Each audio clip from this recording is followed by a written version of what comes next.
La vita non dipende dai beni materiali. C'è una frase di Gesù nel Vangelo che gli abitanti del nostro mondo ricco ed evoluto dovrebbero continuamente tenere davanti agli occhi. Anche se uno è nell'abbondanza, dice Gesù, la sua vita non dipende dai suoi beni. È una verità che stiamo sperimentando sulla nostra pelle, anche se ci ostiniamo a non comprendere la lezione. Viviamo in una società che produce beni materiali a dismisura, ma siamo infelici. Potremmo dire che mai l'uomo, nel corso della sua storia, ha potuto disporre di così ingenti risorse, ma mai probabilmente è stato così infelice. La riuscita della vita e il conseguimento della felicità non dipendono dalla ricchezza che l'uomo accumula. Anzi, è più facile trovare la luce del sorriso sul volto di un nullatenente che su quello di un grande possidente. I grandi maestri dell'umanità sono vissuti nella povertà. Pensa a Gesù Cristo, a Socrate, a Buddha, ai saggi indù. Pensa a San Francesco e a Madre Teresa di Calcutta. Queste figure, fra le tante possibili, ti dimostrano che la vita si realizza a livello dell'essere e non a quello dell'avere. L'abbondanza dei beni materiali è un pericolo. Gesù non ha demonizzato i ricchi, però li ha messi in guardia. La ricchezza è un grande pericolo che potrebbe costare la salvezza eterna dell'anima. Questo avvertimento del Vangelo va riproposto in tutta la sua forza in un momento in cui la ricchezza viene esaltata dalla cultura dominante e i ricchi vengono presentati come se fossero dei semidei che sono riusciti a scalare le vette della vita. Al contrario, i poveri e coloro che vivono a stento col frutto del proprio lavoro sono considerati come dei semi-uomini e guardati dall'alto in basso come se la povertà fosse una colpa. È una mentalità diffusa e intollerabile che i cristiani non possono avvallare e tantomeno condividere. La prima considerazione che devi fare è che la ricchezza non aggiunge nulla al valore di una persona. Potere e ricchezza non rendono gli uomini più buoni o più sapienti. Anzi, è vero il contrario, perché l'abbondanza di beni materiali rappresenta una tentazione continua che il maligno non cessa di tenderti finché non ti ha completamente irretito. Il denaro è l'esca con la quale Satana si sostituisce a Dio nel tuo cuore. È per questo che Gesù afferma: non potete servire a Dio e a Mammona. Il denaro divide il tuo Salvatore, il tuo cibo quotidiano, il fine della tua vita. Rischi di morire senza Dio e attaccato alla tua borsa. Come speri di salvarti? La vera ricchezza dell'uomo è in Dio. Gesù ha un'espressione che dischiude degli orizzonti nuovi e pieni di fascino. Egli ci esorta ad arricchire davanti a Dio. Dunque esistono delle ricchezze diverse dai beni materiali e sono proprio queste che realizzano l'uomo e lo rendono felice. Sono le ricchezze dello spirito. Sono quei beni spirituali che Dio stesso fa crescere nei cuori delle persone senza escludere nessuna, purché si aprano a Lui. La maggioranza della gente, quando sente parlare di ricchezze spirituali, arriccia il naso. Me ne rendo conto quando in una piazza qualsiasi c'è il mercato. La gente fa ressa intorno alle bancarelle dei saldi, ma la chiesa attigua, che pure ha la porta aperta, rimane desolatamente vuota. Eppure, con una preghiera detta davanti al tabernacolo, ti saresti arricchito infinitamente di più. L'essere umano è sciocco e non conosce il suo vero bene. Eppure, tu stesso ti rendi conto che nessun guadagno e che nessuna vincita ti potrebbero dare quella pace del cuore e quella gioia dell'anima che vengono dal tuo Creatore. Tutte le ricchezze del mondo non valgono una goccia dell'amore di Dio. Ecco perché tante persone, molte delle quali ricche, improvvisamente hanno lasciato tutto, vivendo in assoluta povertà, perché avevano trovato la vera ricchezza. La vera ricchezza è a disposizione di tutti. La più grande ricchezza che l'uomo possa avere nella vita è Dio e il suo amore. Questo è ciò di cui il cuore umano, affamato di infinito, ha bisogno. Le ricchezze materiali sono finite, limitate e passeggere. Tutte insieme non sarebbero in grado di sfamare un solo cuore. Dio e il suo amore sono un dono per tutti. I beni materiali li devi comperare. Quelli spirituali invece ti vengono donati gratuitamente. Non hai bisogno di correre da nessuna parte per raggiungerli. Non devi fare anticamere, non hai bisogno di raccomandazioni. Basta che tu apra il tuo cuore con umiltà e fiducia, ed essi scenderanno abbondanti a irrorare la tua anima come la pioggia benefica di primavera. Dio non ti fa mancare il necessario. Gesù ci assicura che se nella vita metteremo Dio al primo posto, tutto il resto ci verrà dato in soprappiù. Dio è fedele e fa ciò che promette. Se tu imposti la tua vita come cammino di santità, cercando innanzitutto di realizzarti come una persona buona, Dio provvederà al tuo pane quotidiano.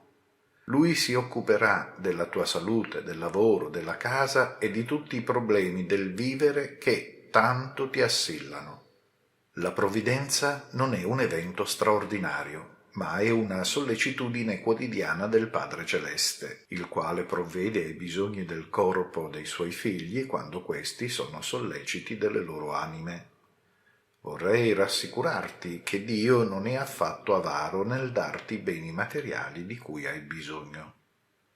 Non solo ti dona quanto è necessario, ma anche qualcosa in più, come Gesù alle nozze di Cana. Non vergognarti di essere povero. Se sei ricco, presta ascolto agli avvertimenti di Gesù. Diffida delle sicurezze che vengono dal conto in banca. Stanotte potresti morire. Pensa piuttosto ad arricchire la tua anima di beni spirituali, coltivando la fede, la preghiera, la bontà e l'amore del prossimo. Praticando la carità salverai la tua anima. Se sei povero, non vergognarti. Non era forse povero Gesù? La povertà è un valore. Vivere del proprio lavoro è un onere. Sappi che un cristiano, se vuole seguire il Vangelo, deve tenere un tenore di vita sobrio, non farti prendere dai miraggi della società dei consumi. Sappi rinunciare a ciò che è superfluo. Chiedi a Dio di darti il necessario, ma non desiderare di diventare ricco. Pensi davvero che una vincita al gioco sarebbe un bene per te? Non sarebbe solo una freccia in più nell'arco del maligno? La verità è che chi ha Dio ha tutto. Solo Dio basta. La vita è breve, la morte è certa. Leggendo questo brano di Vangelo mi torna in mente una filastrocca popolare imparata da bambino con cui veniva sintetizzata una visione dell'esistenza umana semplice e austerea. La vita è breve, la morte è certa. Del morir l'ora è incerta. Di anima una sola ne hai. Se si perde, che ne sarà? In questo modo ai bambini venivano insegnate alcune verità luminose ed esigenti nel medesimo tempo. Innanzitutto che la vita è un'occasione unica che si vive una sola volta.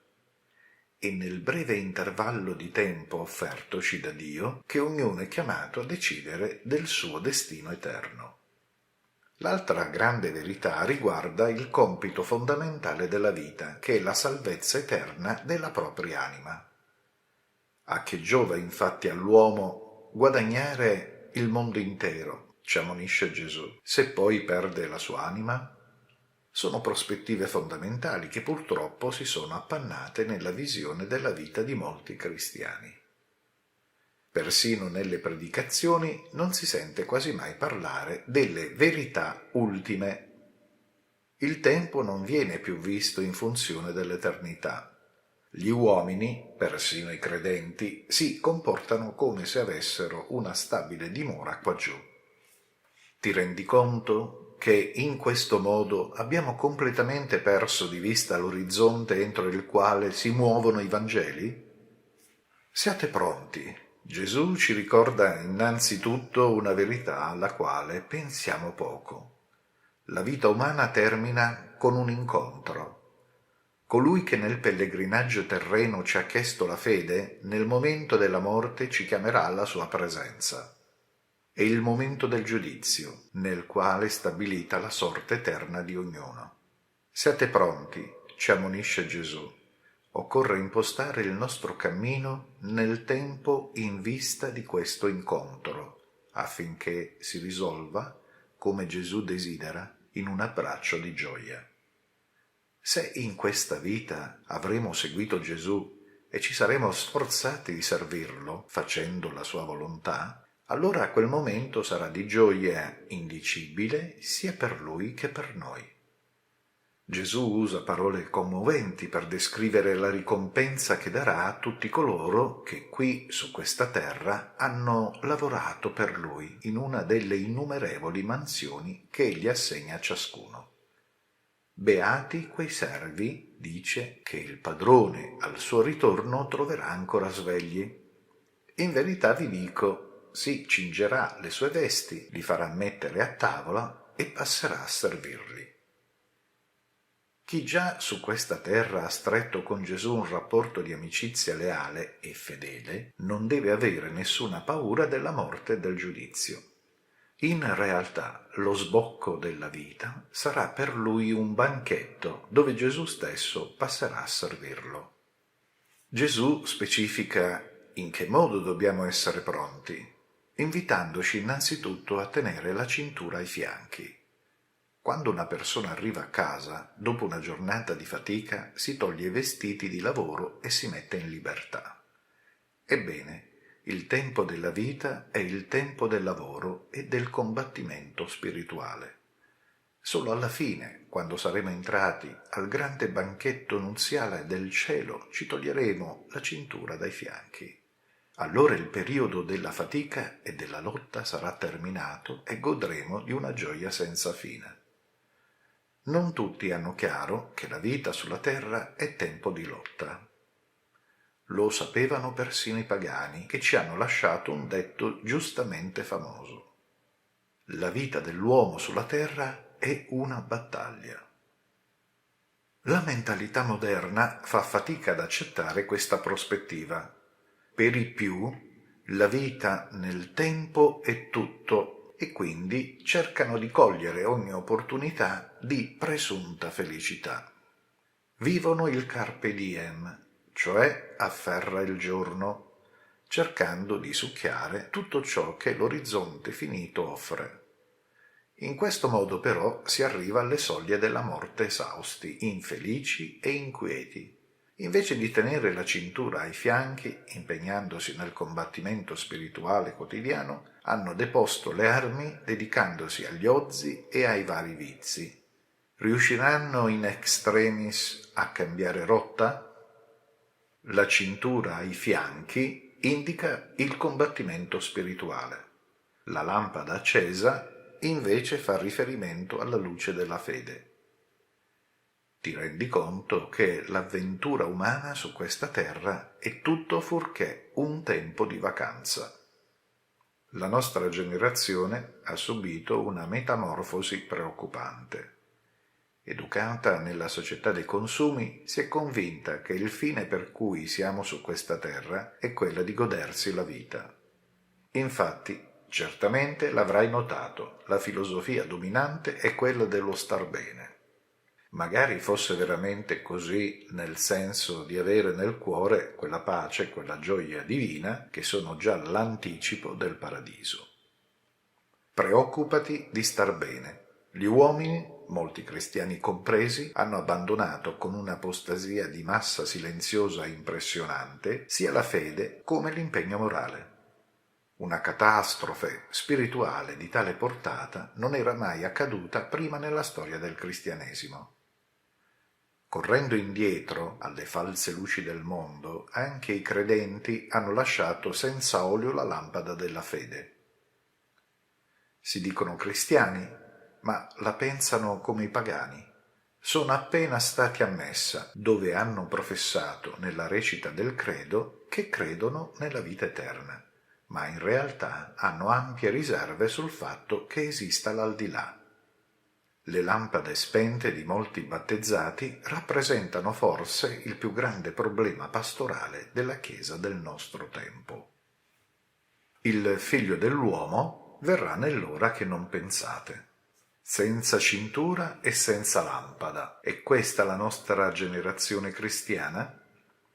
Forse non è proprio così, grazie a Dio, ma certo si tratta di una tentazione a cui tutti siamo esposti. Allora, per restare svegli e vigilanti, è opportuno soffermarci sull'ammonimento di Cristo.